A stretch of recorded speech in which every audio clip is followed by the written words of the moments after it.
Bismillah.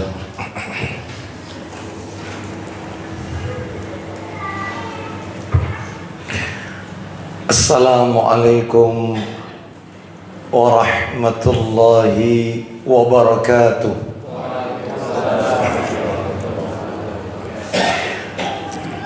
Alhamdulillah hamdan katsiran tayyiban mubarakan fihi kama yuhibbu rabbuna wa yarda. Wa ashhadu an la ilaha illallah wahdahu la syarika lah, wa ashhadu anna muhammadan abduhu wa rasuluh. Ya ayyuhalladzina amanu ittaqullaha haqqa tuqatih ولا تموتن إلا وأنتم مسلمون أما بعد فإن أصدق الحديث كتاب الله وخير الهدي هدي محمد صلى الله عليه وسلم وشر الأمور محدثاتها وكل محدثة بدعة وكل بدعة ضلالة وكل ضلالة في النار. Ikhwan wa akhwati fillah, bapak-bapak, ibu-ibu, kaum muslimin dan muslimah, jamaah majelis taklim yang semoga dimuliakan oleh Allah Subhanahu wa ta'ala.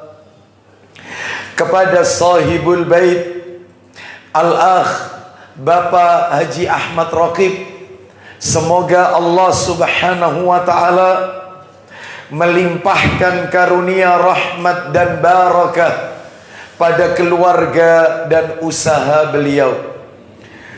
Tidak ada kata yang patut kita ucapkan di malam hari ini selain rasa syukur kita kepada Allah Tabaraka wa Ta'ala atas segala karunia nikmat yang telah Allah berikan kepada kita, yang tentunya kita tidak akan mampu, tidak akan pernah bisa menghitung-hitung nikmat tersebut.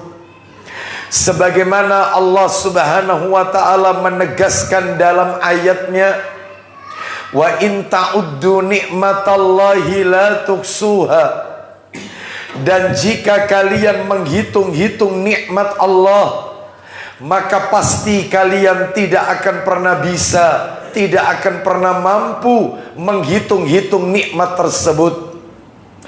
Allah Subhanahu wa ta'ala tidak pernah memerintahkan kita untuk menghitung-hitung nikmatnya, tetapi justru Allah memerintahkan kita untuk mensyukuri nikmat-nikmat tersebut. Allah juga menegaskan dalam ayatnya, fadhkuruni adhkurkum washkuruli wala takfurun. Maka ingatlah kalian kepadaku, niscaya aku akan mengingat kalian. Bersyukurlah kalian kepadaku, dan janganlah kalian ingkar kufur kepadaku. Al-Baqarah ayat 152. Ayat ini menjadi bukti dalil kepada kita wajibnya kita mensyukuri nikmat Allah Azza wa Jalla. Adapun bentuk mensyukuri nikmat Allah, kata Al-Imam Ibnul Qayyim Al-Jauziyah rahimahullah, ada 3 bentuknya. Rukun syukur itu ada 3. Bahkan apabila salah satu dari 3 ini tidak ada pada diri seorang hamba, maka dia bukan termasuk hamba yang pandai bersyukur kepada Allah Azza wa Jalla. 3 rukun syukur tersebut adalah, yang pertama syukur di hati. Yang kedua, syukur di lisan. Dan yang ketiga, syukur pada amalan anggota badan. Apa itu syukur di hati? Syukur di hati adalah dengan meyakini semua fasilitas yang Allah berikan kepada kita ini semua datangnya dari Allah Azza wa Jalla. Allah berfirman dalam Al-Quran, "Wa ma bikum min ni'matin faminallah." Dan nikmat apa saja yang ada pada dirimu itu semua datangnya dari Allah Azza wa Jalla. Harus yakin sehat dari Allah. Kita diberikan kemudahan, kesempatan untuk beribadah juga karena Allah. Kita diberikan pasangan hidup soleh soleha, anak keturunan soleh soleha, diberikan oleh Allah kemudahan mencari rizki, itu semua karena Allah. Diberikannya kita alat indera perangkat yang ada dalam tubuh kita ini juga dari Allah. Jadi ini syukur di hati. Syukur yang kedua, rukun syukur yang kedua di lisan, yaitu dengan sering memuji Allah Azza wa Jalla. Sebagaimana Allah berfirman dalam Al-Quran, saya yakin Bapak Ibu sudah pada hafal ayat terakhir di surat Ad-Duha, wa amma bi ni'mati rabbika fahaddits. Dan terhadap nikmat Rabbmu maka tunjukkanlah, sebutkanlah. Artinya sering mengucapkan kalimat tahmid, alhamdulillah. Sebagaimana Nabi mengajarkan kita, apabila beliau mendapatkan keadaan yang menyenangkan, satu berita yang menggembirakan, maka Nabi membaca alhamdulillahilladzi bi ni'matihi tatimmus shalihat. Segala puji bagi Allah yang dengan nikmat-nikmatnya sempurna semua amalan. Tapi sebaliknya Bapak Ibu, apabila Nabi mendapatkan satu kondisi yang tidak menyenangkan, berita yang tidak menggembirakan, maka Nabi juga tetap memuji Allah, hanya beda redaksi. Nabi membaca alhamdulillahi ala kulli hal. Segala puji bagi Allah atas segala keadaan. Mengapa kita mendapatkan berita yang tidak menyenangkan memuji Allah? Apakah tidak kita ucapkan inna lillahi wa inna ilaihi raji'un, kalimat istirja? Kenapa harus kalimat tahmid? Ternyata Bapak Ibu sekalian rahimani wa rahimakumullah, ma yusibul mu'min, tidaklah musibah itu menimpa seorang mukmin, apapun itu bentuk ujian musibahnya, melainkan untuk melunturkan semua dosa-dosanya. Makanya apapun tetap memuji Allah Azza wa Jalla.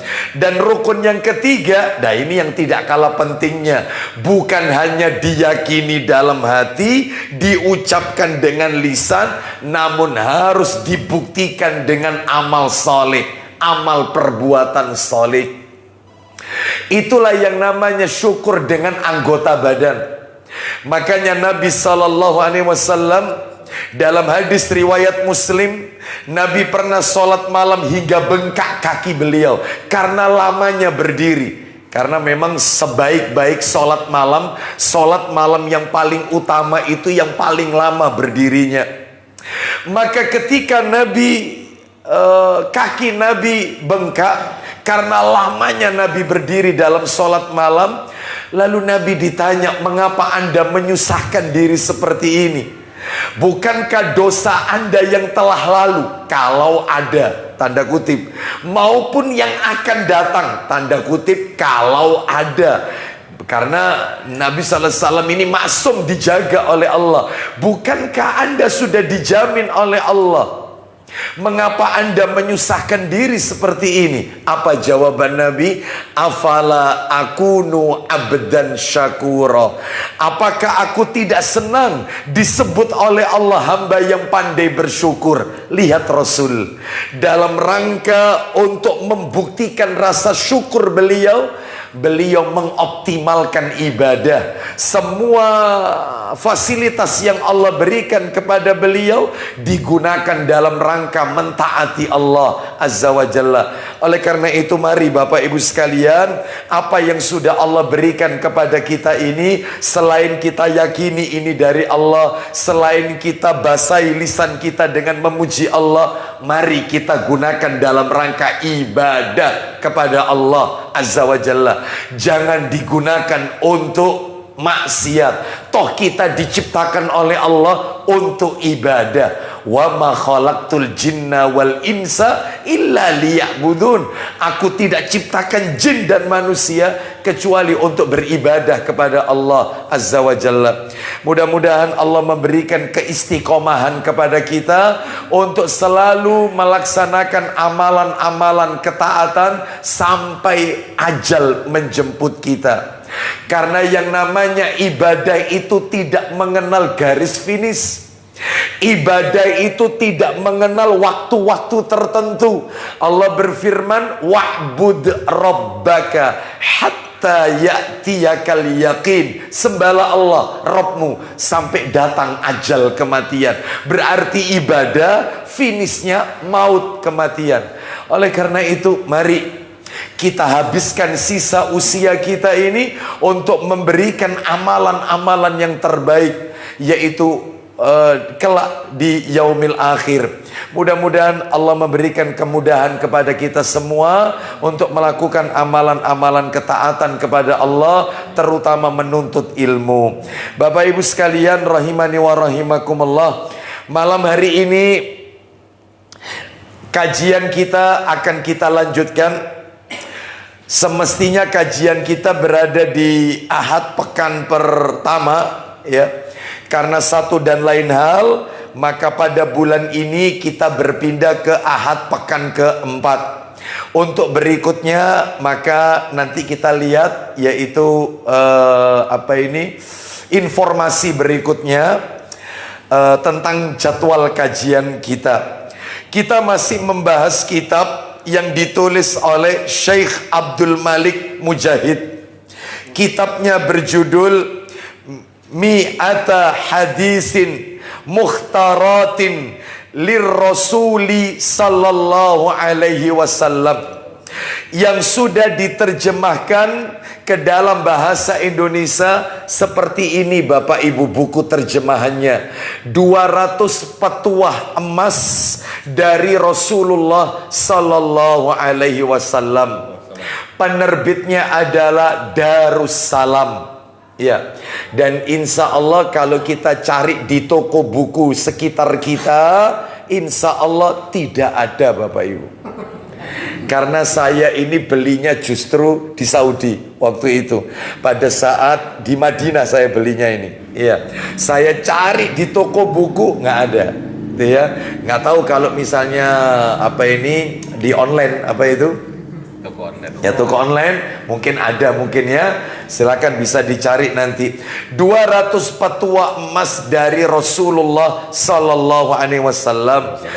Menurut catatan saya, terakhir pertemuan kita beberapa waktu yang lalu, kita masih berada pada muqaddimah buku ini Bapak Ibu sekalian. Kalau tidak salah waktu itu saya menyampaikan beberapa poin dari muqaddimah buku ini. Yang pertama adalah kedudukan hadis Rasulullah Sallallahu Alaihi Wasallam di dalam Islam. Apa kedudukan hadis itu di dalam Islam? Dan ini sudah kami sampaikan waktu itu. Intinya adalah hadis Rasul itu sumber hukum kedua setelah Al-Quranul Karim. Dan kita tidak boleh meninggalkan hadis Rasul. Sebab 14 abad yang silam Nabi sudah mewanti-wanti kita dalam khutbah beliau saat beliau haji wada. Beliau menyampaikan di satu tempat namanya Arafah. Pada saat haji wada, beliau mengatakan dalam sabdanya, inni qad taraktu fikum ma ini tasamtum bihi falan tadillu abadan, kitaballahi wa sunnatan nabiyhi sallallahu alaihi wasallam. Sesungguhnya aku telah tinggalkan kepada kalian semua, yang mana kalian tidak akan pernah tersesat untuk selamanya apabila kalian berpegang teguh kepadanya. Apa itu? Kitabullah, Al-Quran, wa sunnatan nabihi, sunnah nabinya sallallahu alaihi wasallam. Berarti berpegang teguh kepada Al-Quran dan As-Sunnah, Al-Quran dan Al-Hadis, maka kita tidak akan pernah tersesat untuk selamanya. Bapak Ibu sekalian rahimani wa rahimakumullah. Apalagi Nabi sallallahu alaihi wasallam juga pernah bersabda, ala inni utitul kitaba wa mislahu ma'ah. Kata Nabi, ketahuilah sesungguhnya aku itu diberi oleh Allah Alkitab, yaitu Al-Quran, dan yang seperti Al-Quran bersamanya. Seperti Al-Quran bersamanya. Apa? Al-Hadis. Ini menunjukkan kita nggak boleh Al-Quran minded, nggak boleh. Kita nggak boleh ingkarus sunnah. Kita tidak boleh ingkarul hadis, menolak hadis, menolak sunnah, hanya memegang Al-Quran saja, maka kita akan tersesat. Ini nomor satu, sudah kita bahas. Yang nomor dua, fungsi hadis. Apa sih fungsinya hadis? Apa nggak cukup kita hanya memakai Al-Quran? Waktu itu sudah saya sampaikan, fungsi hadis itu untuk menjelaskan isi Al-Quran.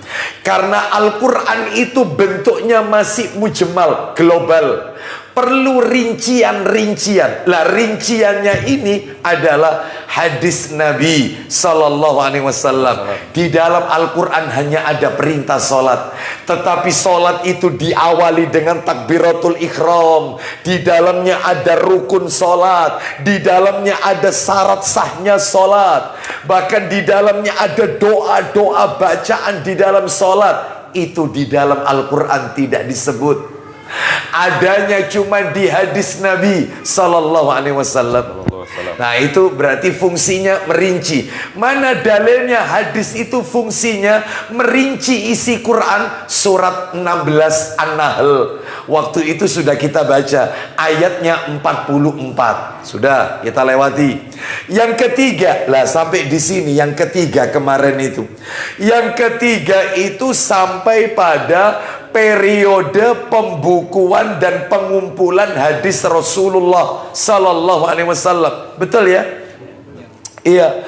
Mulai dari periode penulisan hadis, pengumpulan hadis, dan pembukuan hadis. Jadi ada 3 P.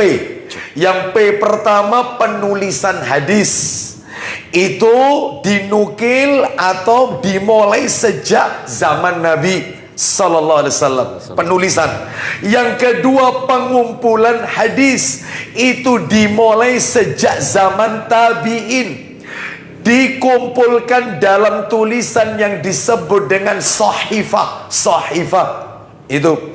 Lalu yang ketiga pembukuan hadis, sudah mulai dibukukan khusus untuk sholat, khusus untuk zakat, dan sampailah hadis itu di tengah-tengah kita yang ada di depan kita semua ini. Ada hadis Tirmidzi ini muridnya Imam Bukhari. Tirmidzi ini ada Ibnu Majah, ada Abu Dawud, saya gak bawa ya, dan seterusnya. Ada kitab-kitab hadis yang lainnya, banyak. Baik, intinya di situ itu nomor 3. Sekarang kita masuk yang nomor 4. Yang keempat, persamaan dan perbedaan hadis dengan sunnah Nabi. Sebab seringkali kita rancu, sulit untuk membedakan. Ada hadis Rasulullah, ada sunnah Rasulullah. Apa itu perbedaannya? Apa persamaannya? Pak, Bu, maaf, bedanya cuma tipis, sedikit. Jadi kalau disebut hadis Rasulullah sallallahu alaihi wasallam, hadis itu maknanya adalah perkataan, perbuatan, dan takrir ketetapan Nabi Muhammad sallallahu alaihi wasallam.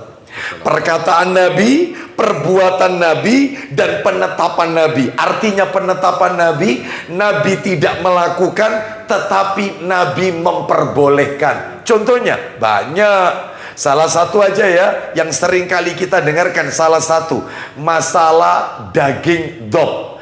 Dob itu bukan biawak. Kalau biawak itu nyambi. Iya. Dob ini binatang melata yang hidup di padang pasir. Iya. Sedangkan kalau biawak atau nyambe ini karnivora, haram dimakan. Tapi di jalan masih banyak sego nyambe ya. Padahal itu haram itu, ya. Baik. Sedangkan kalau dhob tidak, dia sama melata, sama, cuman warnanya beda seperti biawak. Kalau dhob kekuningan. Pada saat berada di padang pasir, Nabi disuguhkan daging dhob, maka Nabi tidak memakannya. Nabi tidak memakannya. Lalu sahabat bertanya, apakah dhob ini haram? Kata Nabi, dhob ini tidak haram, berarti halal. Hanya saja aku tidak menyukainya. Makanlah oleh kalian. Oh, berarti ini menunjukkan kepada kita, Bapak Ibu sekalian, bahwasannya itu penetapan dari Nabi, takrir, itu hadis. Lah kalau sunnah, sunnah mirip seperti hadis, tetapi bedanya adalah melibatkan sahabat. Karena sunnah itu sendiri ada dua. Mana dalilnya? Coba minta tolong Ibnu Madanya, Abu Hurairah jilid 1. Coba dibaca hadis nomor 40. Hadis nomor 40. Nomor aslinya 42, nomor aslinya. Dari sahabat Irbad bin Sariyah radhiyallahu an. Ya, silakan. Atas pojok itu kiri. Betul ya? Silakan. Hadis nomor 40. Silakan kita dengarkan. Dari Irbad bin Sariyah radhiyallahu an, dia berkata, ya, pada suatu hari Rasulullah sallallahu alaihi wasallam berdiri berkhutbah di tengah-tengah kami. Lalu kemudian beliau memberikan nasihat yang sangat mengesankan. Apa itu? Yang menggetarkan hati dan membuat air mata bercucuran. Karena ini wasiat perpisahan. Detik-detik terakhir Nabi akan meninggalkan kita. Lanjut teruskan. Beliau ditanya, ya Rasulullah sallallahu alaihi wasallam, apakah ini nasihat orang yang akan berpisah? Lanjut. Engkau menasihati kami dengan nasihat perpisahan. Terus, maka berilah kami amanat. Berilah kami nasihat wahai Rasulullah, amanah. Apa itu? Beliau bersabda, 1, hendaklah kamu bertakwa kepada Allah. Yang pertama, ittaqillah, bertakwalah kalian kepada Allah. Karena sebaik-baik bekal adalah takwa. Wa tazawwadu fa inna khairaz zadi taqwa. Maka berbekalah kalian karena sebaik-baik bekal itu adalah takwa. Apa itu takwa? Menjalankan perintah Allah dan Rasulnya, meninggalkan semua larangan Allah dan Rasulnya. Dan orang kalau bertakwa, Bapak Ibu sekalian, ganjarannya banyak. Allah berfirman bertubi-tubi dalam Al-Quran di surat At-Tolak. Apa kata Allah dalam firman-Nya? Wa may yattaqillaha yaj'al lahu wa may yattaqillaha yaj'al lahu makhraja wa yarzuqhu min haitsu la yahtasib. Barang siapa yang bertakwa kepada Allah, maka Allah akan memberikan way out, jalan keluar. Cukup? Belum. Wa yarzuqhu min haitsu la yahtasib. Dan Allah akan berikan rizkinya dari arah yang tidak disangka-sangka. Berhenti? Belum. Allah lanjutkan ayatnya di surat At-Tolak. Kalau tidak salah itu mulai dari ayat 2, ayat 4, ayat 5. 2, 4, 5. Terus apa firman Allah? Wa may yattaqillaha yaj'al lahu min amrihi yusra. Siapa yang bertakwa kepada Allah, Allah akan mudahkan semua urusannya. Berhenti? Belum. Wa may yattaqillaha yukaffir anhu sayyiatihi wa yu'dim lahu ajra. Siapa yang bertakwa kepada Allah, maka Allah akan hapus semua kesalahannya dan Allah lipat gandakan ganjaran pahala untuknya. Mudah-mudahan kita termasuk orang-orang yang bertakwa kepada Allah Azza wa Jalla. Iya, seperti itu Bapak Ibu sekalian. Sampai-sampai maaf dalam masalah menikah saja, pernikahan, Nabi menyuruh kita untuk bertakwa. Apa kata Nabi? Man tazawwaj faqad istakmala nisfal iman falyattaqillaha fin nisfil baqi. Kata Nabi, barang siapa yang menikah, maka dia telah menyempurnakan separuh imannya, separuh agamanya. Maka hendaklah dia untuk menutupi yang separuhnya dengan bertakwa kepada Allah. Makanya orang kalau menikah, suami istri bertakwa, sempurna imannya sudah. Lah kalau belum menikah, belum sempurna. Ya, gitu. Itu bab lain itu. Jangan mengungkit-ungkit ya sesuatu yang iya itu temanya mestinya Sabtu malam Ahad itu. Bapak Ibu sekalian rahimani wa rahimakumullah. Kita lanjutkan. Jadi bertakwa. Terus wasiat nomor 2. Silakan Abu Hurairah.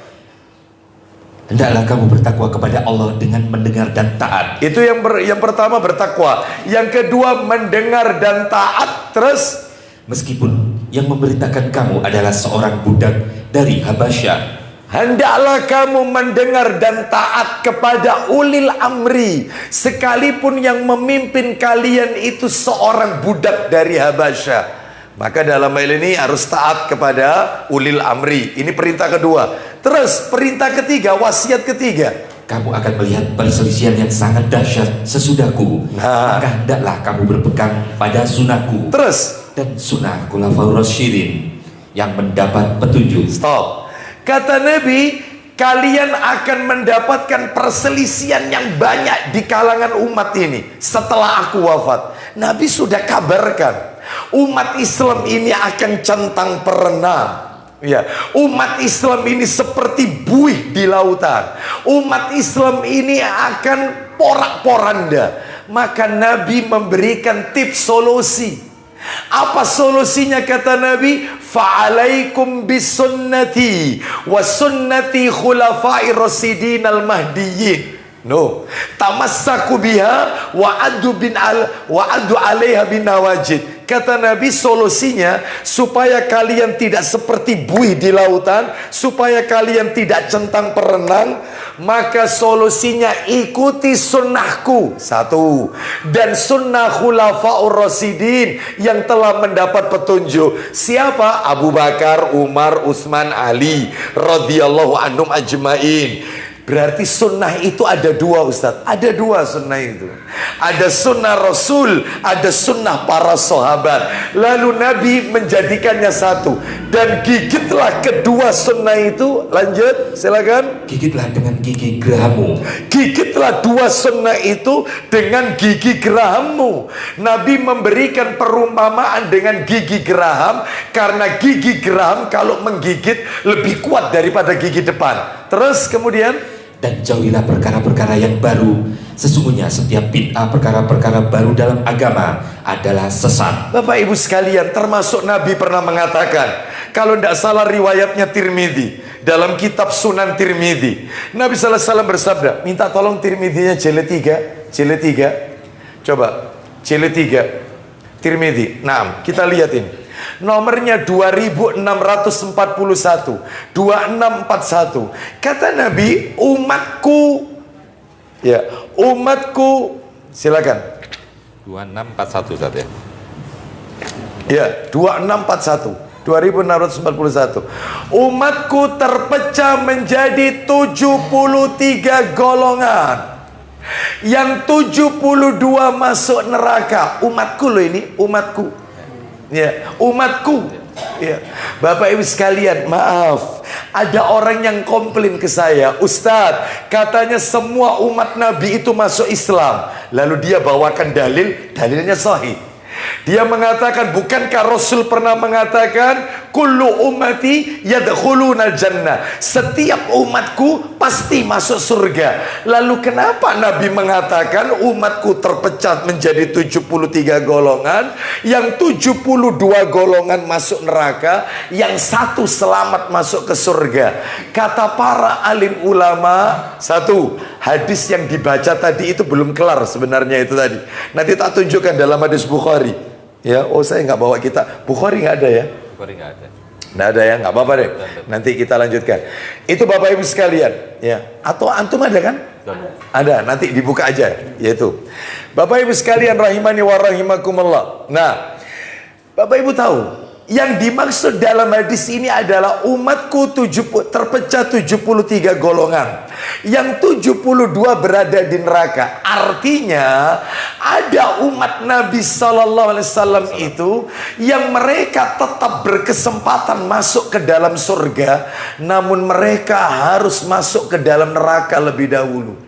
Kenapa? Karena mereka menyelisihi apa yang Nabi ajarkan dan apa yang dipahami oleh para sahabat. Buktinya, ayo kita baca, kita dengarkan. Silakan. Dari Abdullah bin Umar radhiyallahu anhuma, dia berkata, Ya. Rasulullah sallallahu alaihi wasallam bersabda, Isinya, sungguh akan datang pada umatku seperti sesuatu yang datang pada kaum Bani Israel, lanjut. seperti sandal yang sejajar dengan sandal yang lain. Kata Nabi, kalian nanti seperti itu, Bani Israel, meniru menyerupai seperti mereka. Lanjut.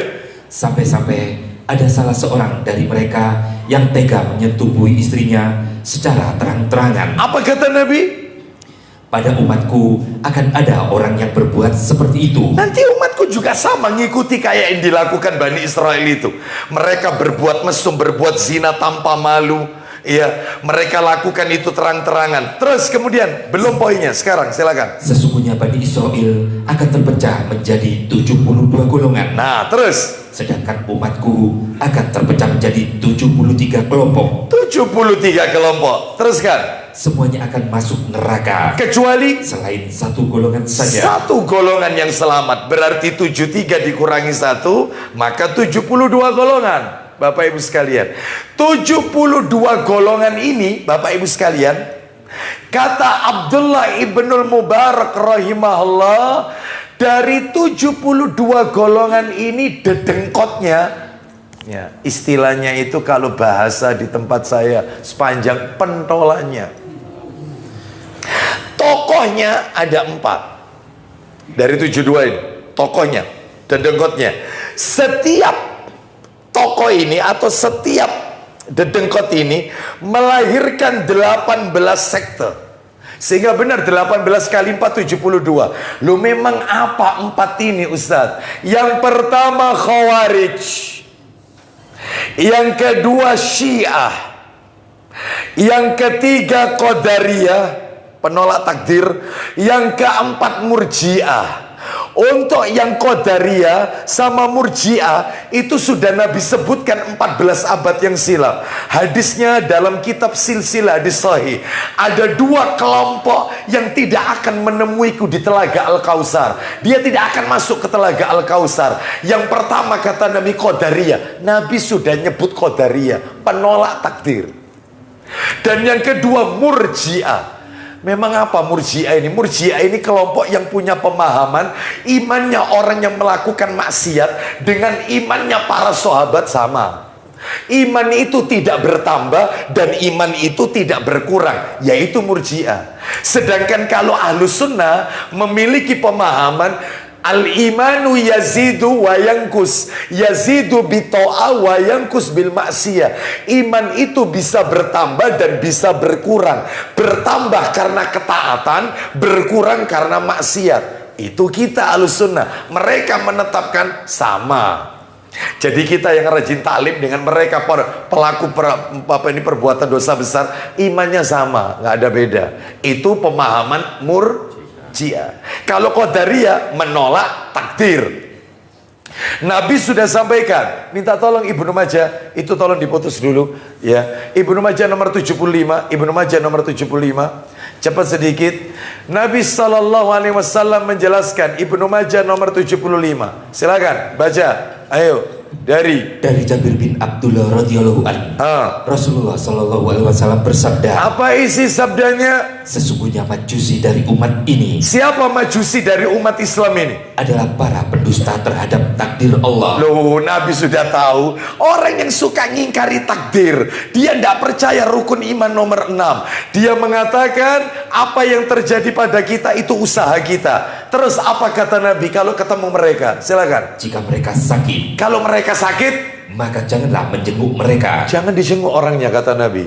Terus kalau meninggal, Jika mereka mati, maka janganlah kamu mengantar jenazah mereka. jangan disolati dan jangan diantar ke jenazahnya. Kalau ketemu sama orangnya, Jika kalian bertemu mereka, maka jangan memberi salam kepada mereka. nggak usah ucapkan salam. Ini yang nolak takdir. Kembali ke materi kita tadi tentang masalah sunnah. Sunnah itu ada dua. 73, yang 72 masuk neraka. Dedengkotnya 4, yaitu Khawarij, Syiah, Qadariyah, Murji'ah. Baik, ini masuk neraka. Umat Nabi loh ini, Islam loh ini. Umat Islam loh ini. Yang satu masuk surga. Siapa yang satu ini? Nabi menyebut al-jamaah. Siapa itu al-jamaah? Lanjut, Abu Hurairah, Tirmidzinya. Para sahabat bertanya, Ya. siapakah golongan itu, wahai Rasulullah? Siapa golongan itu, al-jamaah itu? Nabi menjawab, ma ana alaihi wa ashabi. Silakan. Beliau menjawab, Silakan. golongan yang mengikuti apa yang aku dan para sahabatku lakukan. Nah, jelas. Golongan yang mengikuti aku dan mengikuti jejak para sahabatku. Berarti sunnah itu ada dua. Ada sunnah Rasul, ada sunnah sahabat. Ikuti. Bapak Ibu sekalian rahimani wa rahimakumullah. Ya, golongan yang mengikuti aku dan para sahabat, siapapun dia, apapun baju yang dia pakai, warna apapun benderanya. Ya, baik itu benderanya itu merah, tahu ya? Baik itu benderanya itu biru, tahu ya? Baik benderanya itu hijau, ya. Baik itu kuning atau bahkan hitam. Faham? Selama mereka mengikuti Rasul dan para sahabat, itulah yang disebut dengan ahlus sunnah wal jamaah, aswaja. Ahlus sunnah wal jamaah bukan asli wejangan Jawa. Itu yang benar. Bapak Ibu sekalian, mengikuti Nabi dan para sahabat. Baik, sudah ya. Sekarang kalau gitu kembali ke materi kita. Berarti kalau begitu hadis itu Rasul tok, kalau sunnah ada dua. Sunnah Rasul dan sunnah para sahabat. Iya, pertanyaannya, apa ada kira-kira Nabi tidak melakukan tetapi sahabat melakukan dan kita boleh mengikutinya meskipun Nabi tidak melakukan? Banyak Bapak Ibu sekalian, banyak. Pengen tahu? Saya sebutkan beberapa saja ya. Di antara Rasul tidak melakukan, tapi sahabat melakukan, dan kita boleh menirunya. Di antaranya, sahabat loh ya, sahabat. Sholat taraweh lebih dari 11 rakaat. Rasul tidak pernah sholat malam qiyamul lail, tahajud, taraweh lebih dari 11 atau 13 rakaat. Nggak pernah. Nggak pernah. Tidak pernah. Tetapi para sahabat melakukan. Selesai, nggak apa-apa.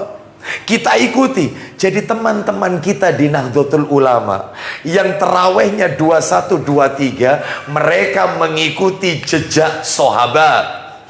Kita yang biasa 11 atau 13 rakaat karena diawali 2 rakaat iftitah, ya jadi 13, kita mengikuti Rasul. Berarti dua-duanya benar dong? Benar. Yang salah yang tidak terawih. Satu. Yang salah adalah yang sholat terawihnya terlalu cepat, tidak tumak nina. Mestinya kalau mau jujur nih, yang terawih 11 rakaat kayak Al-Muhajirin, Taman Boston, ya, Masjid Salahuddin, ya, 11 ya. Mestinya lo ya, mestinya kalau mau jujur, rakaat pertama setelah Al-Fatihah, Al-Baqarah, An-Nisa, Ali Imran. Boleh camai boleh. Ya, dah. Mestinya. Dan yang satunya saudara kita yang 21 atau 23, mestinya lo kalau mau jujur ikut sahabat kan, siapa yang melakukan? Umar ibnul Khattab radhiyallahu an. Itu disebutkan dalam kitab Sahih Fiqh Sunnah, terawihnya Umar bin Khattab rakaat pertama setelah Al-Fatihah 100 ayat. Jadi bukan inna atoina kul wallahu ahad, wal asri kul wallahu ahad. Bukan. Kalau mau jujur loh ya. Baik. Jadi intinya adalah dua-duanya sama-sama mengikuti satu sunnah Rasul, satu para sahabat. Contoh lagi, yang para sahabat melakukan, Nabi tidak melakukan. Di antaranya adalah ucapan pada saat Idul Fitri. Kita kalau ketemu dengan saudara kita pada saat hari raya Idul Fitri, Idul Adha, kita mengucapkan taqabbalallahu minna wa minkum. Taqabbalallahu minna wa minkum. Pertanyaan saya, mana hadis dari Rasul taqabbalallahu minna wa minkum? Nggak ada. Tapi itu perbuatan sahabat. Selesai, kita ikuti. Iya. Bapak Ibu sekalian, sehingga kalau ada orang zaman sekarang, dia melakukan perbuatan yang menurut mereka baik, itu memakai dasar atau alasan, kan yang penting baik. Itu juga para sahabat melakukan sesuatu yang Nabi tidak pernah contohkan. Loh, sahabat direferensikan. Apakah antum masuk sahabat? Kamu masuk ndak sahabat? Gak masuk namamu. Iya, tabiin aja ndak masuk. Apalagi tabiut tabiin gak masuk. Apalagi sahabat. Sahabat manusia yang sudah jelas dijamin masuk surga. Wasiqal ladzina disebutkan as-sabiqunal awwaluna minal muhajirin wal ansar walladzina tabauhum bi ihsan radhiyallahu anhum. Orang-orang yang pertama-tama masuk Islam dari kalangan muhajirin sahabat Mekah dan ansar sahabat Madinah, dan orang-orang yang mengikuti mereka. Loh, ngikuti ansar dan muhajirin, maka Allah ridho kepada mereka. Nah, ya. Kita nggak masuk di situ. Oleh karena itu maka kita ini tinggal mengikuti saja. Jadi kembali ke materi kita. Kalau begitu sunnah itu apa definisinya? Sunnah itu perkataan, perbuatan, dan ketetapan Nabi dan para sahabat. Jadi melibatkan apa? Sahabat. Kalau hadis, Nabi saja, perkataan, perbuatan, dan ketetapan Nabi Sallallahu Alaihi Wasallam. Mana yang tadi saya janjikan Sahih Bukhari? Minta tolong Mas Dion. Sahih Bukharinya nomor 1952. Karena ada yang bertanya, Ustadz, umatnya Nabi ini masuk surga semua loh. Kok tadi disebutkan masuk neraka yang 72? 1952. Silakan. 1952 dari Abu Hurairah radhiyallahu an. Baca. Dari Abu Hurairah radhiyallahu an bahwa Rasulullah sallallahu alaihi wasallam bersabda. Isinya, silakan. Setiap umatku masuk ke dalam surga. Oh, kullu ummati yadkhuluna al-jannah. Setiap umatku masuk surga, tapi masih koma itu. Illa man aba. Silakan. Selain orang yang enggan. Kecuali orang yang enggan. Qila wa man ya'ba ya Rasulullah. Silakan. Mereka bertanya, ya Rasulullah, ya, siapakah yang enggan itu? Siapa yang enggan itu wahai Rasulullah? Apa kata Nabi? Man ata'ani dakhalal jannah wa man asani faqad aba. Silakan. Jawab beliau, ya, siapa yang mematuhi perintahku, siapa yang mematuhi mengikuti jejakku, maka masuk surga. Dan siapa yang tidak mematuhi aku, tidak mengikuti jejakku, silakan, maka sesungguhnya orang itu enggan. Itulah orang yang enggan masuk surga, yaitu muslim tapi masuk neraka, tapi dia tidak kekal. Bapak Ibu harus tahu ya, yang penduduk neraka permanen itu kan cuma 3 orang Bapak Ibu. Saya ulang ya, penduduk neraka permanen abadan, khalidina fiha abadan, itu cuma 3 kelompok aja, 3 golongan manusia, tidak lebih dari 3. Yang pertama orang kafir Bapak Ibu. Yang kedua adalah musyrik. Sebagaimana Allah berfirman di surat Al-Bayyinah, innalladzina kafaru min ahlil kitabi wal musyrikina fi nari jahannama khalidina fiha ulaika syarrul bariyah, dan seterusnya itu ya. Baik orang kafir, orang musyrik. Yang ketiga orang munafik. Itu ada di surat surat At-Taubah ayat 68. Orang munafik nerakanya dikumpulkan bareng dengan orang kafir, mereka kekal dan mendapatkan murka Allah Azza wa Jalla. Jadi cuma 3 orang aja. Oleh karena itu yang Nabi sebutkan tadi, umatku masuk ke dalam surga kecuali orang yang enggan. Lah yang enggan ini yang 72 golongan ini, yang mereka tidak mengikuti jejak Nabi dan para sahabat, tapi mereka layak masuk ke surga. Berapa lama mereka harus mampir neraka? Wallahu a'lam bishawab. Ya, baik. Kita lanjutkan sekarang. Ya. Yang keempat. Enggak, 5. Yang kelima, muqaddimah dari pembahasan buku ini ya. Pembahasan buku ini 200 fatwa emas dari Rasulullah. Yang kelima, keutamaan orang yang mempelajari hadis Nabi. Apa istimewanya? Orang itu kok belajar hadis? Apa istimewanya? Bapak Ibu, keutamaannya banyak. Saya sebutkan 2 saja. Mudah-mudahan 2 ini mewakili. Keutamaannya banyak. Saya sebutkan 2 saja. Apa itu? Yang pertama, keutamaannya orang kalau belajar hadis,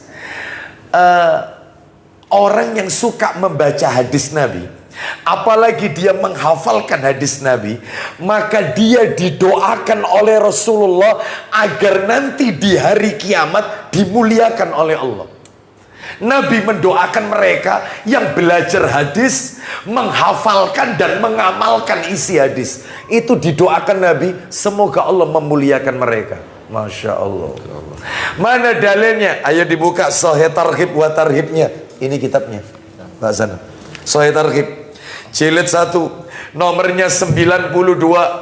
Sahih Targhib wa Tarhib nomor 92. Dari Jubair bin Mut'im radhiyallahu an, dia berkata, Rasulullah SAW berkhutbah kepada kami di Masjid Khaif di Mina. Jadi kalau kita pernah menunaikan haji di Mina ada Masjid Khaif. Itu Nabi bersabda. Ayo silakan Abu Hurairah. Dari Jubair bin Mut'im radhiyallahu an, dia berkata, Iya. Aku mendengar Rasulullah SAW bersabda di Masjid Khaif di Mina. Terus, Nadzarallahu abdan sami'a maqalati wa hafidhaha wa wa'aha wa ballaghaha. Silakan. Semoga Allah memuliakan seorang hamba yang mendengar ucapanku. Stop, ulang lagi. Semoga Allah memuliakan seorang hamba yang mendengar ucapanku, mendengar hadis-hadis Nabi. Terus nomor 2, lalu dia menghafalnya. dia hafalkan hadis Nabi. Nomor 3, memahaminya. dia pahami. Nomor 4, dan menyampaikannya kepada orang yang tidak mendengarnya. Stop sampai di situ. Mudah-mudahan kita termasuk di dalamnya. Makanya nanti kita berupaya menghafalkan hadis-hadis Nabi Sallallahu Alaihi Wasallam. Terus keutamaan nomor 2 terakhir, orang yang mempelajari hadis Nabi. Yang kedua adalah, Pak Bu, diakui ataupun tidak, orang yang belajar hadis Nabi itu orang yang paling banyak membaca sholawat kepada Rasulullah Sallallahu Alaihi Wasallam. Paling banyak. Bagaimana tidak? Lawang setiap kali beliau membaca, orang itu membaca. Dari Abu Hurairah radhiyallahu an, dia berkata, Rasulullah sallallahu alaihi wasallam itu sholawat, Bapak Ibu. Sedangkan yang mendengar juga membaca, karena tuntunannya begitu. Allahumma salli wa sallim alaihi. Lu coba khutbah Jumat saja, khutbah Jumat, kan kita tidak boleh berbicara. Tetapi kalau khotib menyebutkan nama Rasul, maka syariatnya yang saya baca keterangan para ulama, itu kita tetap membaca sholawat tapi tidak dikeraskan, hanya menggerakkan bibir. Jadi kalau khotib Jumat itu mengucapkan Rasulullah Sallallahu Alaihi Wasallam bersabda, maka bibir bergerak. Sallallahu Alaihi Wasallam, Allahumma sholli wa sallim alaihi, digerakkan tapi tidak dikeluarkan. Itu.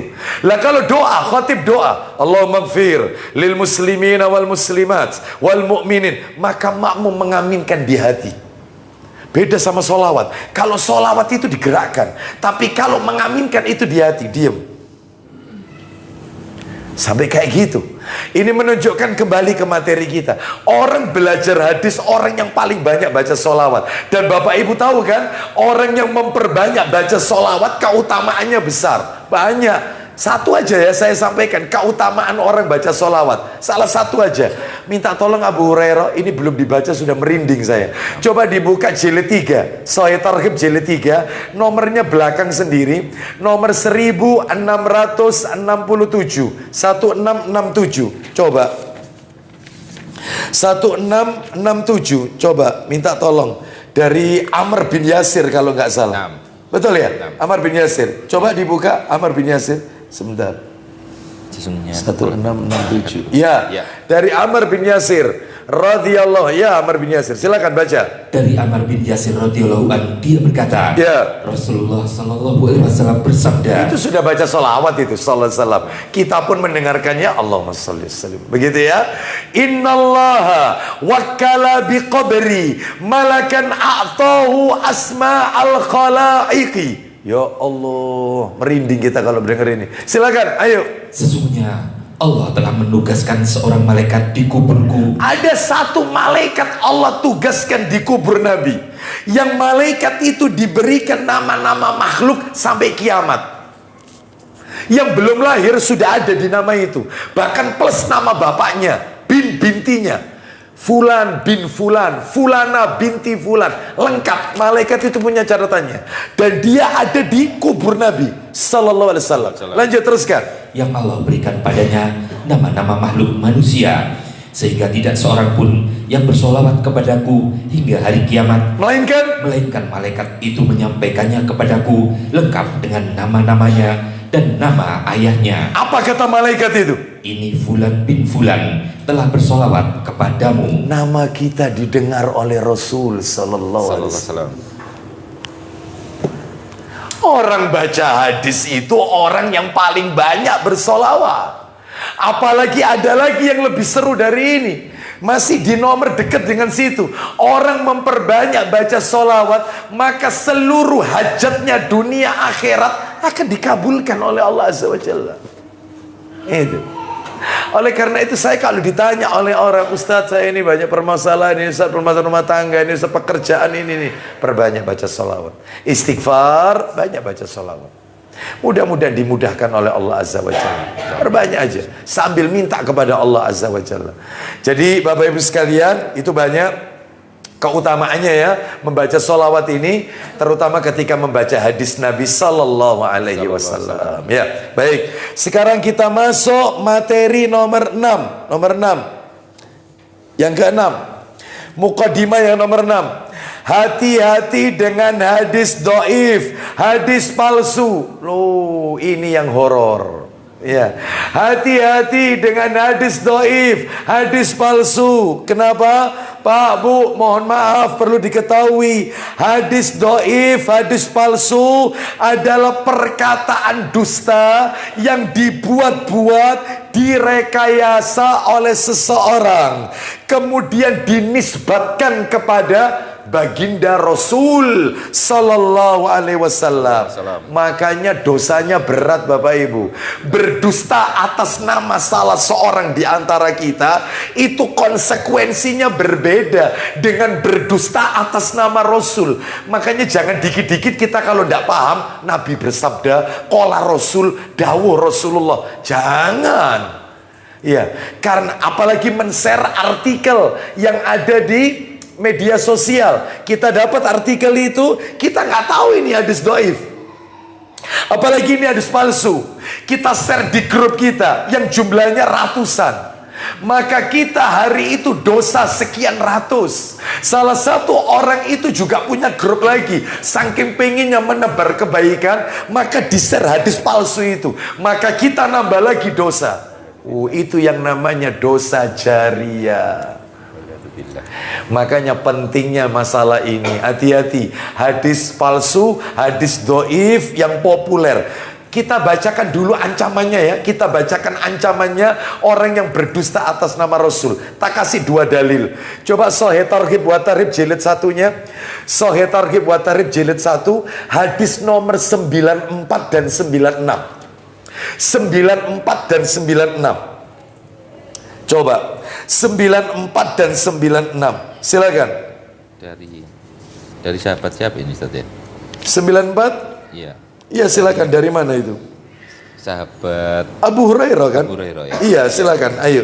Dari sahabat Abu Hurairah radhiyallahu an, dia berkata, Iya. Rasulullah Shallallahu Alaihi Wasallam bersabda, Apa isi sabdanya? Silakan. barang siapa sengaja berdusta atas namaku, Man kadzaba alayya muta'ammidan falyatabawwa maq'adahu minan nar. Silakan. Barang siapa sengaja berdusta atas namaku, maka hendaknya dia memilih tempat duduknya di neraka. nah, ada ancaman neraka. Dan panjenengan harus tahu, ketika Bapak Ibu belajar kitab Al-Kabair, ya, mungkin silakan ya, mungkin tidak tahu di masjid mana ada kajian kitab Al-Kabair yang ditulis oleh Imam Adz-Dzahabi rahimahullah, kitab yang isinya dosa-dosa besar. Bapak Ibu harus tahu, dosa itu dikategorikan dosa besar apabila pelakunya terkena salah satu dari tiga. Kena satu itu termasuk dosa besar. Jadi Bapak Ibu kalau tahu rumusnya ini, maka Bapak Ibu bisa mengklasifikasi, ini dosa besar, yang ini bukan, yang ini besar, yang ini bukan dosa besar. Apa itu rumusnya? Satu, setiap dosa yang pelakunya mendapatkan ancaman laknat, kutukan, murka. Jadi Bapak Ibu kalau baca Quran atau hadis Nabi, dikit-dikit ada kalimat Allah melaknat, mesti gede. Rasulullah, apalagi Rasulullah melaknat. Rasulullah melaknat wanita yang mencukur alisnya dan yang minta yang mencukur dan yang minta dicukurkan. Rasulullah melaknat orang yang mentato dan yang minta ditato. Itu semua dosa besar. Rasulullah melaknat laki-laki yang menyerupai wanita dan wanita yang menyerupai laki-laki, menjadi banci dan tomboy. Itu dosa besar. Rasulullah melaknat orang yang melakukan pangur, meratakan gigi. Nah itu. Rasulullah melaknat orang yang menyuap dan yang menerima suap. Yang menyuap dan yang menerima suap, sama-sama dilaknat. Rasulullah melaknat peminum khamr, masalah khamr 10, yang mengirim, yang menuangkan, yang mengantarkan khamrnya, yang memproduksi pabriknya. Itu semuanya kena 10, dilaknat semua oleh Rasulullah. Wih, banyak. Itu termasuk dosa besar. Iya. Setiap dosa yang ujung-ujungnya ada laknatnya, iya, dilaknat, dimurkai, itu besar. Yang kedua rumusnya, setiap dosa yang pelakunya mendapatkan ancaman hukuman di dunia, entah kisos, entah had, entah kafarot, denda. Itu contohnya, mencuri potong tangan, berarti mencuri dosa besar. Zina, kalau masih bujang dicambuk 100 kali, diasingkan 1 tahun. Kalau sudah pernah menikah, duda atau janda, melakukan hubungan itu, maka dirajam sampai mati. Berarti zina dosa besar. Termasuk juga, maaf, saya minta maaf ya, menjima istri saat haid. Itu dalam hadis Abu Dawud, nomornya 325 apa 326. Menjima istri saat haid, ketika haid itu masih mengalir, darah itu masih mengalir, maka dia harus sodako, bayar kafarot 1 dinar. 1 dinar itu setara dengan 4,25 gram emas. Tetapi kalau istri itu sudah bersih dari haidnya, tapi dia belum suci, sudah nggak keluar, tapi dijima, belum mandi besar, dijima, dia harus bayar kafarat 1/2 dinar, separuhnya. Berarti menjima istri saat haid termasuk dosa besar. Ya, termasuk hubungan intim suami istri di siang hari bulan Ramadan. Maka itu ada dendanya, membebaskan budak. Kalau tidak ada perbudakan, puasa 2 bulan berturut-turut. Kalau dia sudah coba tapi tidak mampu, ngasih makan 60 orang fakir miskin. Berarti kesimpulannya, melakukan jima di siang hari bulan Ramadan dosa besar. Iya, karena ada hukuman. Itu banyak. Berarti dosa besar itu gak dikit. Itu di bukunya Imam Adz-Dzahabi, lebih dari 70 dosa besar. Dan materi ini rutin saya sampaikan di Banjarmukti sama di Namiro, Lamongan, Masjid Namiro. Itu. Jadi tentang dosa-dosa besar. Lalu kemudian yang ketiga, ya. Dosa itu dikategorikan dosa besar apabila pelakunya mendapatkan ancaman neraka atau azab. dosa besar. Barusan Abu Hurairah bacakan, siapa yang berdusta atas namaku, maka dia hendaknya menempatkan tempat duduknya di neraka. Berarti buat hadis palsu, mengada-ada termasuk dosa besar. Karena ada ancaman neraka. Saya tanya, ngegosip itu dosa besar apa kecil? Ngegosip. Besar. Ngerasani orang, besar apa kecil? Ngerasani ustadznya, tambah besar. Kira-kira ngegosip itu apa? Ada ancaman nerakanya? Ada? Ada.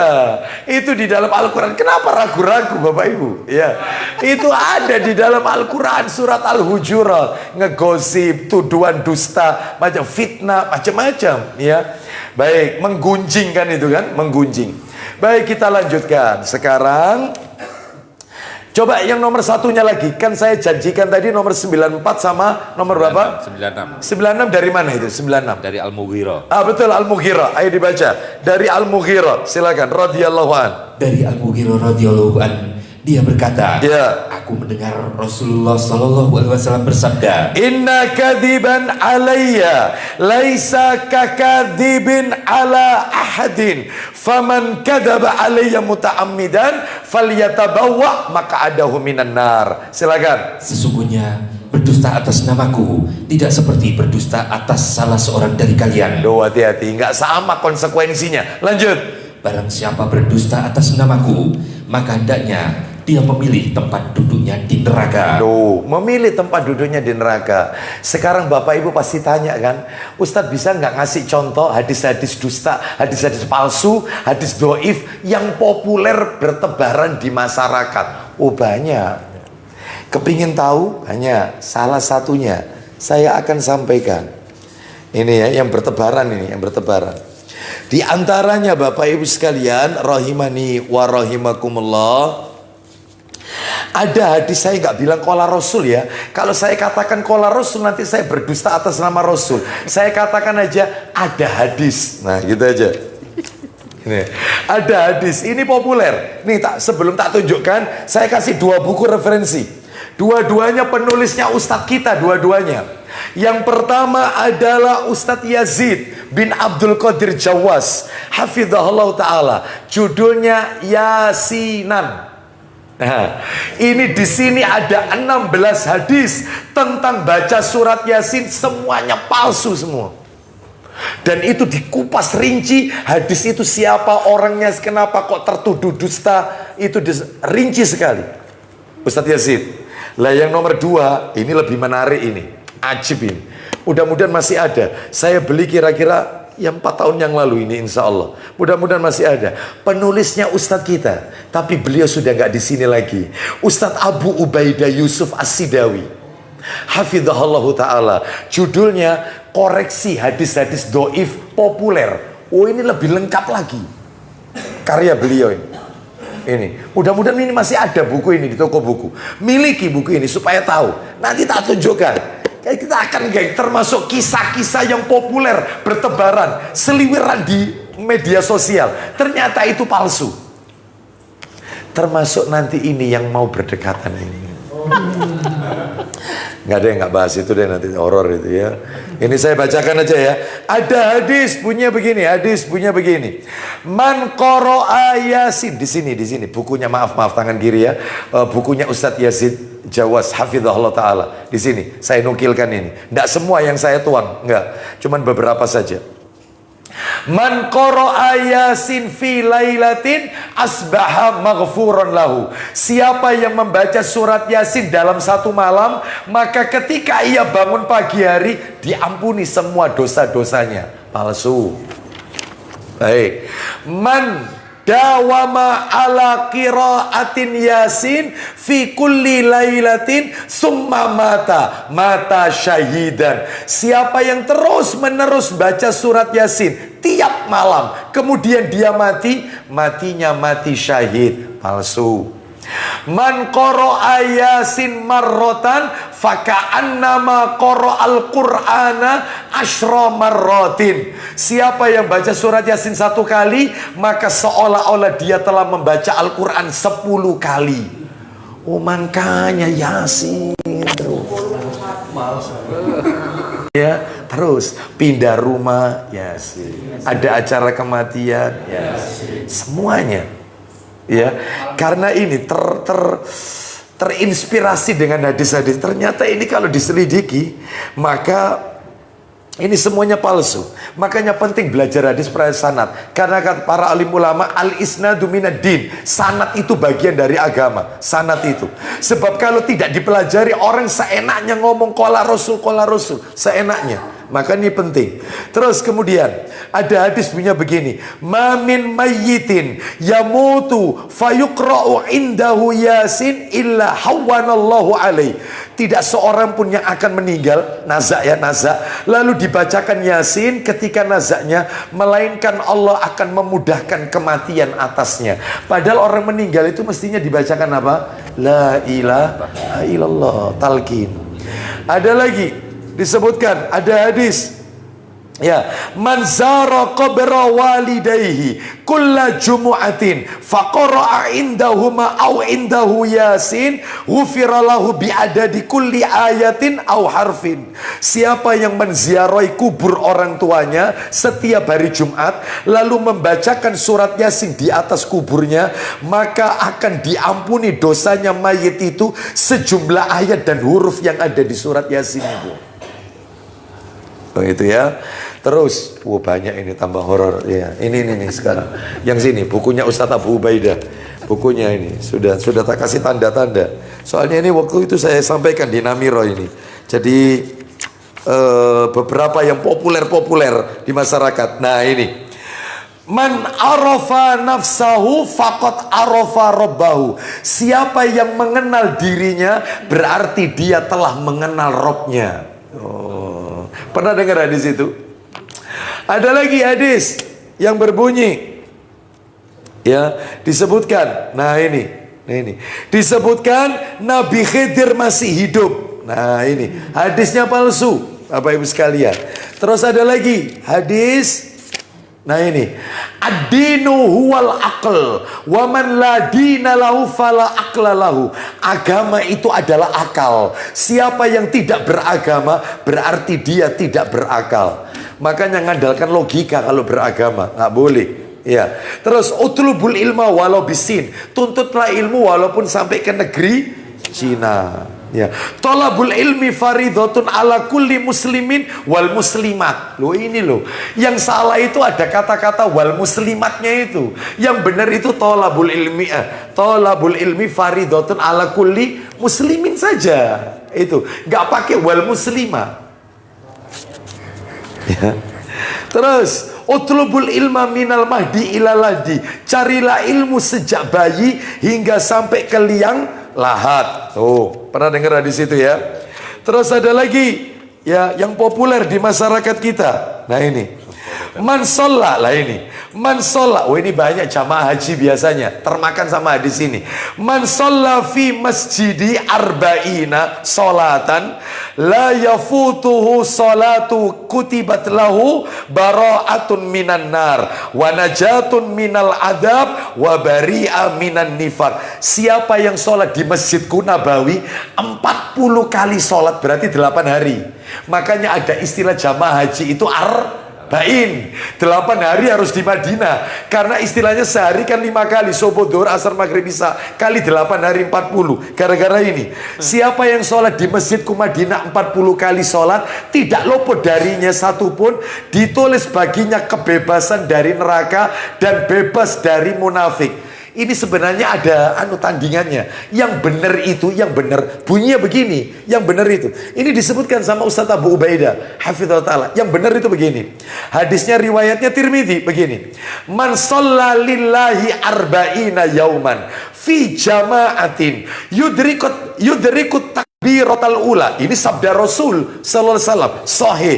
Kutibat lahu bara'atani, bara'atun minan nar wa bara'atun minan nifaq. Barang siapa sholat selama 40 hari gak di Madinah, termasuk di negeri kita 40 hari, bukan 40 sholat 40 hari, berarti kalau gitu 40 dikali 5 waktu berarti berapa? 200 sholat. 200 sholat yang tidak pernah ketinggalan takbiratul ikramnya imam. Wih, 40 hari loh ini, gak pernah telat ini, gak pernah masbuk. Maka dia terbebas dari dua hal, bebas neraka, bebas munafik. Jadi bukan 40 waktu, yang benar itu 40 hari. Oh itu, ya toh, salah dalam anu. Belum lagi, nah ini. Nah ini mazala Rasulullah sallallahu alaihi wasallam yaqnutu fi salatil ghadati hatta faraqad dunya. Rasulullah sallallahu alaihi wasallam selalu melakukan qunut pada salat subuh sehingga beliau wafat. Hadisnya mungkar, riwayat Imam Ahmad, karena di dalam hadis ini ada orang yang namanya Abu Ja'far Ar-Razi dari Robi bin Anas, dan dia tertuduh dusta. Oh banyak ini keterangannya. Jadi tiap subuh mesti kunut Nabi sampai menjelang ajalnya. Mungkar hadisnya, Bapak Ibu sekalian. Belum lagi kisah-kisah. Lah ini ada kisah. Ini ya. Contoh lagi. Ada kisah yaitu yang populer di masyarakat kita ini. Ya, termasuk tidurnya orang puasa ibadah, ya. Rebu wekasan ini ada di sini. Ini palsu ini, ya. Terus ya. Lah ini yang sering terjadi, doa pernikahan Ali dan Fatimah yang di undangan-undangan itu, betul ya? Ini ternyata la aslah lahu, nggak ada asalnya ini. Ini ya, doa pernikahan Ali dan Fatimah, jama'allahu syamlakuma wa as'ada jaddakuma wa baraka alaikuma wa akhraja minkuma kasiran thayyiban. Semoga Allah menghimpun yang terserak dari keduanya, memberkahi mereka berdua, dan kiranya Allah meningkatkan kualitas keturunan mereka, menjadikan pintu rahmat serta pemberi rasa aman bagi umatnya. Ini di undangan-undangan. Ya, doa Ali, ya, dan Fatimah. Oh, ya, ditambahi Az-Zahra biasanya. Ya, itu. Ya. Terus ada lagi. Nah ini. Saya heran kok ada hadis model kayak gini. Lihat idza jama'a ahadukum fala yanzuru ilal farji fa innahu yurisul ama wala yuksiril kalama fa innahu yurisul kharsa. Ya Allah. Apa artinya? Apabila salah seorang di antara kalian sedang jima bersenggama, maaf, maka janganlah ia melihat kemaluan, karena itu akan mengakibatkan matanya buta. Dan jangan memperbanyak bicara, karena hal itu akan mengakibatkan bisu. Cemani. Gak boleh dilihat. Iya, jadi mata harus ditutup. Lu. Horor ini. Iya. Terus kisah yang lain yang populer adalah kisah tentang Masito, tukang sisir putrinya Fir'aun. Pernah dengar? Nah, ini adalah dhaif, lemah. Termasuk cerita tentang ini, Sa'labah bin Hatib yang minta didoakan supaya kaya, ternyata begitu kaya tidak mau bayar zakat. Nah, itu juga lemah sekali, dhaif jiddan. Termasuk kisah Alqamah yang mendurhakai ibunya. Itu Alqamah, anak durhaka. Lah itu ternyata lemah. Termasuk kisah kesetiaan istri pada suaminya. Singkatnya gini, katanya diceritakan dalam kisah ini ada seorang wanita ditinggal suaminya. Tidak lama datang utusan yang memberitahukan ayahnya sakit keras. Maka si wanita ini tidak bisa keluar rumah karena belum dapat izin oleh suaminya. Pernah dengar kisah ini? Terus kemudian datang lagi utusan, ayahnya meninggal dunia. Apa kau tidak mau lihat yaitu raut wajah ayahmu yang terakhir? Wanita ini tetap kekeh mengatakan, aku belum dapat izin dari suamiku. Sampai ayahnya dikebumikan, dikuburkan. Akhirnya Nabi mendengar itu, lalu Nabi mengatakan, ini dalam kisah ini loh ya, Nabi mengatakan, ini pemimpin surga karena taat kepada suami. Allah. Padahal ini bertentangan dengan hadis Nabi yang sahih. Pemimpin surga itu dari kalangan wanita cuma 4. Miss Universe dunia akhirat hanya 4. Yang pertama Khadijah binti Khuwailid, istri Nabi.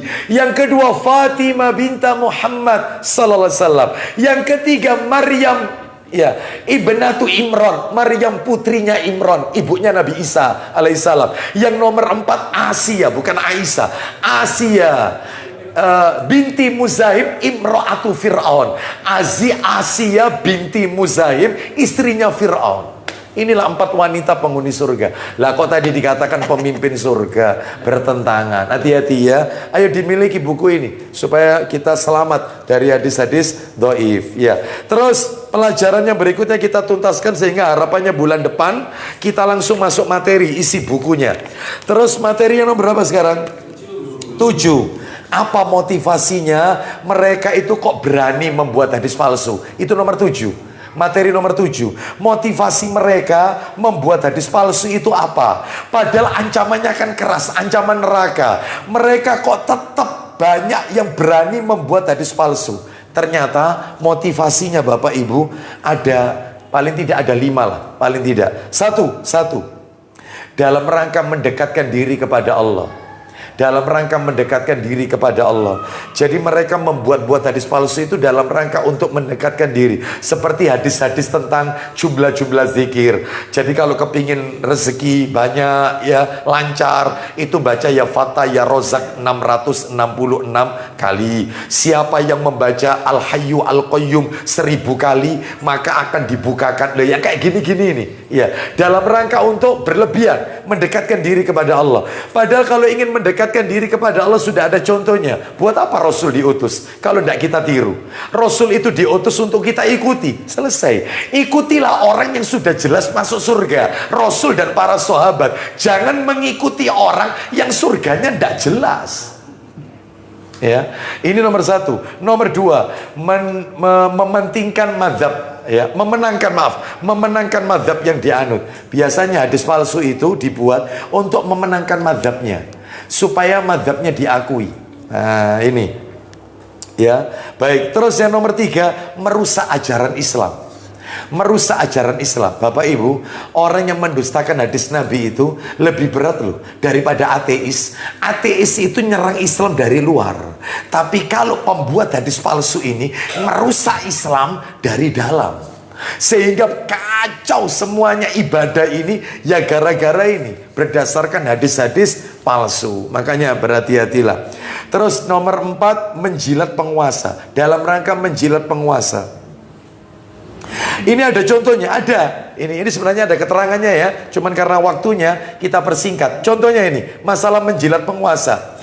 Ya, ini misalnya ada sebuah cerita nih, yaitu dilakukan oleh Ghiyath Ibnu Ibrahim An-Nakhai Al-Kufi kepada Khalifah Bani Abbas, namanya Al-Mahdi. Nah, ketika Ghiyath ini orang yang buat hadis palsu ini, Ghiyath masuk ke ruangannya Al-Mahdi. Al-Mahdi ini Khalifah Bani Abbas.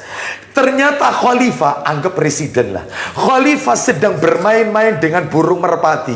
Maka melihat hal itu, Ghiyath membuat hadis yang disandarkan kepada Nabi, yang artinya tidak ada perlombaan kecuali bermain pedang, pacuan hewan, adu ketangkasan, dan bermain burung merpati. Ditambahi bermain burung merpati supaya dilem.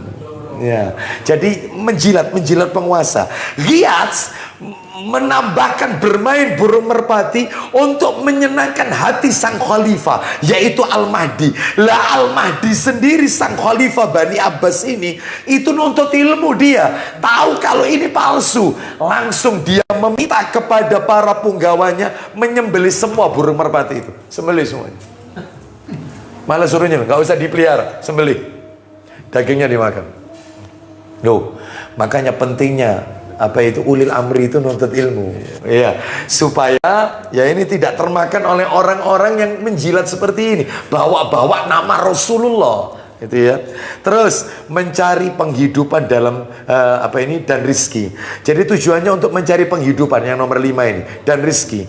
Ya dongeng-dongeng di atas mimbar ya, hadis-hadis palsu, ujung-ujungnya dia dapat rezeki, tetapi membawa hadis-hadis palsu. Maaf ini Bapak Ibu, terus terang harus saya sampaikan, ini kejadiannya berapa tahun yang lalu, kalau nggak salah sebelum Covid waktu itu. Di layar kaca kita, kalau nggak salah itu ada di Trans TV, bukan Trans 7, Trans TV. Kalau nggak salah ustadznya itu punya clue atau yel-yel jamaah gitu ya. Nah itulah sudah ya. Dia menerangkan bahwasanya ketika Siti Aminah akan melahirkan Rasulullah, saya perhatikan karena pada waktu nggak salah jam 6 pagi waktu itu. Ketika Siti Aminah jam 5 apa jam 6 waktu itu, Siti Aminah akan melahirkan Rasulullah, ibu Rasul Sallallahu Alaihi Wasallam. Saya perhatikan aja. Maka rahimnya itu memancarkan cahaya sampai meliputi dunia ini. Rahimnya memancarkan cahaya. Itu langsung siapa yang mau bertanya, saya telepon itu nggak masuk. Saya pengen kalau masuk di kitab apa, di hadis nomor berapa, di sirah Nabi kitab apa, dan seterusnya. Rahim Aminah memancarkan cahaya memenuhi seluruh alam raya. Wih, hati-hati, ini se-Indonesia loh ini yang dengarkan. Oh banyak dai-dai, hati-hati. Makanya Bapak Ibu sekalian harus selektif. Ya, jadi hati-hati ya, jangan bawa-bawa nama Rasulullah SAW. Baik, terus kemudian itu yang terakhir ya. Terakhir kan itu ya. Ya, itu yang terakhir. Berarti materi kita tuntas Bapak Ibu sekalian. Ya, insya Allah pada kesempatan berikutnya, jika Allah takdirkan kita bertemu kembali, kita masuk hadis nomor 1 Bapak Ibu di dalam buku ini. Kalau nggak salah hadisnya itu berbicara nomor 1. Jadi begini ya, ini daftar isi lah baru ini. Nah ini nomor 1 ini. Nomor 1, nomor 2, nomor 3, nomor 4, begitu seterusnya. Ini yang cetakan berwarna Bapak Ibu sekalian. Nah, nomor 1, innamal a'malu binniyat. Ya, kita akan berbicara tentang masalah niat itu apa dan seterusnya. Wallahu a'lam wa bishawab. Materi nanti akan kami share ke Al-Akh Bapak Haji Ahmad Raqib hafizahullah taala. Panjenengan silakan minta sama beliau atau nanti ke Abu Hurairah atau mungkin salah satu takmir yang ikut di takmir Masjid Al Muhajirin. Nanti silakan bisa minta materi ini, muqaddimahnya saya akan share insya dalam bentuk PDF, insya Allah lebih lengkap ya dari apa yang kami sampaikan. Baik, sebelum kita tutup kafarul majelis, ada yang mau bertanya? Silakan Mas, silakan Mas. Tentang tadi barang siapa berdusta atas nama dengan sengaja, maka hendaknya dia bersiap-siap mengambil tempat di neraka. Kalau tidak sengaja. Nah, enggak ngerti Ustaz. Ya, barakallahu fiik. Ya. Bagaimana kalau kita tidak sengaja? Maka Bapak Ibu sekalian disebutkan di dalam Al-Quran, fas'alu ahlad dzikri in kuntum la ta'lamun. Maka bertanyalah kepada orang yang memiliki pengetahuan jika kalian tidak mengetahui. Jadi sebelum hadis itu kita share atau kita sampaikan, maka kita harus bertanya dulu, apakah hadis ini sahih atau tidak. Gini Bapak Ibu, saya berikan tips kiat-kiat. Bapak Ibu kalau menerima hadis di media sosial, itu ini boleh kita share atau tidak. Caranya gimana? Caranya Bapak Ibu, 1, kalau ada hadis entah lewat WA atau apa, setelah hadis lalu di bawahnya ada tulisan HR Bukhari Muslim, aman, silakan di share. Bukhari Muslim. 1 itu. 2, kalau di media sosial itu ada hadis bawahnya itu HR Ahmad, HR Abu Dawud, HR Tirmidzi, HR pokoknya selain Bukhari Muslim, HR An-Nasai, hadis riwayat An-Nasai, jangan di-share sebelum Bapak Ibu menemukan di bawahnya mungkin ada keterangan yang misalnya keterangannya itu berbunyi, misalnya nih keterangannya di situ disampaikan hadis ini diriwayatkan oleh hadis ini disahihkan oleh Ibnu Hajar Al-Asqalani, hadis ini disahihkan oleh Imam An-Nawawi, hadis ini disahihkan oleh Al-Mundhiri atau oleh Daruqutni, hadis ini disahihkan oleh Ibnu Taimiyah atau hadis ini disahihkan oleh Ad-Dhahabi atau hadis ini disahihkan Ibnu Katsir atau hadis ini disahihkan oleh Syuaib Al-Arnaud, atau hadis ini disahihkan oleh Ahmad Syakir, atau hadis ini disahihkan oleh Syekh Albani, Syekh Bas, Syekh Utsaimin, dan seterusnya. Siapa yang ustadz-ustadz sebut tadi namanya? Mereka lah para pakar-pakar ahli hadis. Kalau ada keterangan itu, silakan di-share. Tapi kalau tidak ada, hanya HR Ibnu Majah, nggak ada ini sahih atau tidak disahihkan siapa, jangan di-share, menahan diri. Tanya dulu kepada mereka yang paham.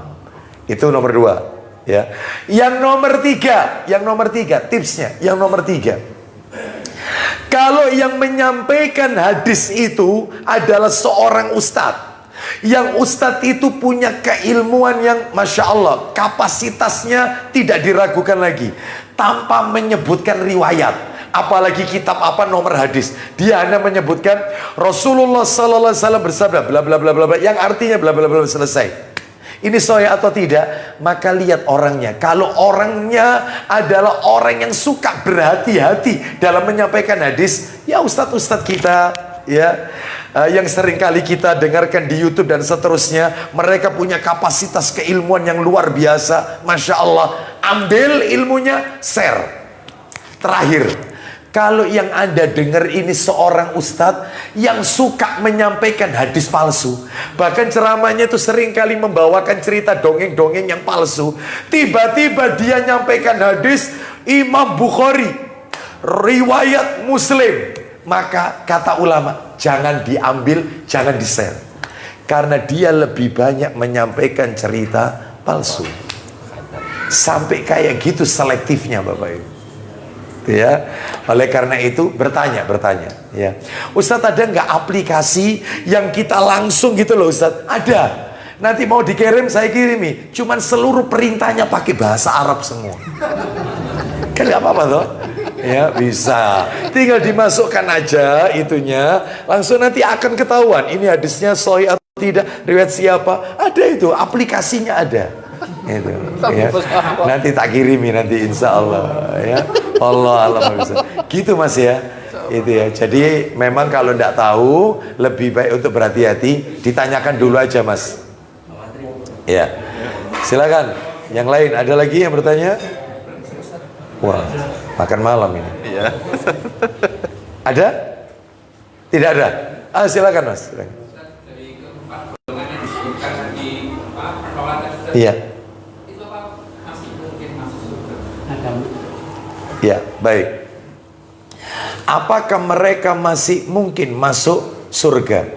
Coba Sahih Targhib, jilid 6 tidak ada ya.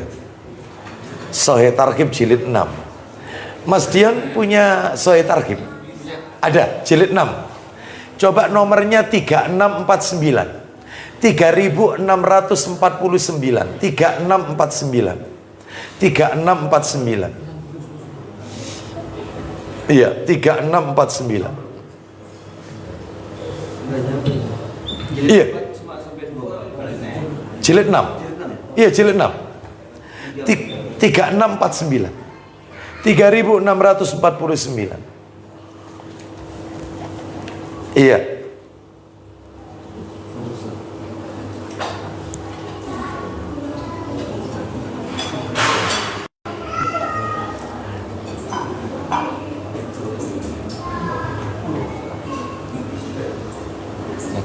Ada. Silakan. Ayo dibaca. Oh, silakan. Ayo. 3649. Kita dengarkan. Ya. Dari Anas bin Malik radhiyallahu an juga dia berkata, ya, Rasulullah sallallahu alaihi wasallam telah bersabda. Apa isinya? Syafaatku untuk pelaku dosa besar dari umatku. Nah, syafaatku nanti juga berlaku untuk mereka yang melakukan dosa besar dari umatku, selama dosa besarnya itu bukan syirik, bukan menyekutukan Allah Azza wa Jalla. Karena kalau sudah syirik nggak bisa lagi dia.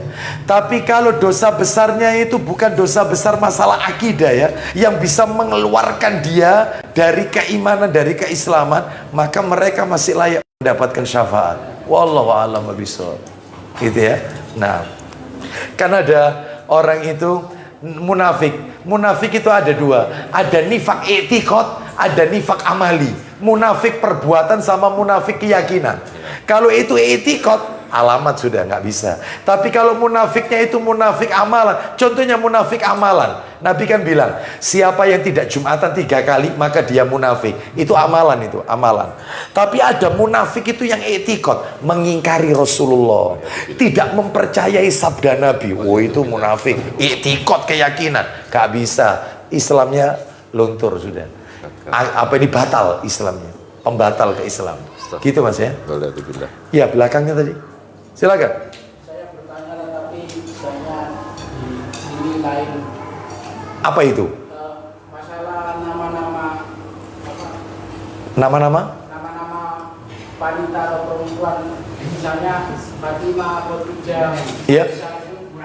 Kenapa kok di Indonesia itu ditambah Siti atau memang Siti Khadijah, Siti Fatimah, Siti Aisyah? Kenapa itu termasuk kebohongan atau gimana? Nah. Iya. Wallahu a'lam bishawab. Iya. Saya sendiri juga nggak paham masalah itu. Iya. Kenapa semuanya harus dikasih Siti? Siti Hajar, iya. Siti Sarah, itu ya.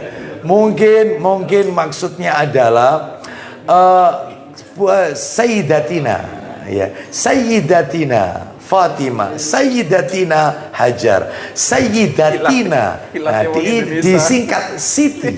Hilatnya orang Indonesia sulit. Ya, iya seperti itu ya.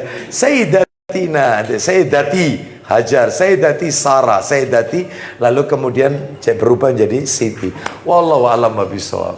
Ya, itu cukup kita sebutkan nama dan kita doakan, misalnya Fatimah radhiyallahu anha. Wallahu a'lam. Baik, itu saja ya. Kok enggak enak ya tanya jawab ini sambil bau sengseng ya. Ya, saya tutup sampai di sini kajian kita. Semoga Allah meridhoi amal ibadah kita. Semoga menjadi tambahan ilmu yang bermanfaat. Amin. Kita akhiri wassallallahu ala nabiyyina wa ala alihi washabihi wasallam. Subhanakallahumma wa bihamdika asyhadu an la ilaha illa anta astaghfiruka wa atubu ilaik. Wa akhiru da'wana anil hamdulillahi rabbil alamin. Assalamualaikum warahmatullahi wabarakatuh.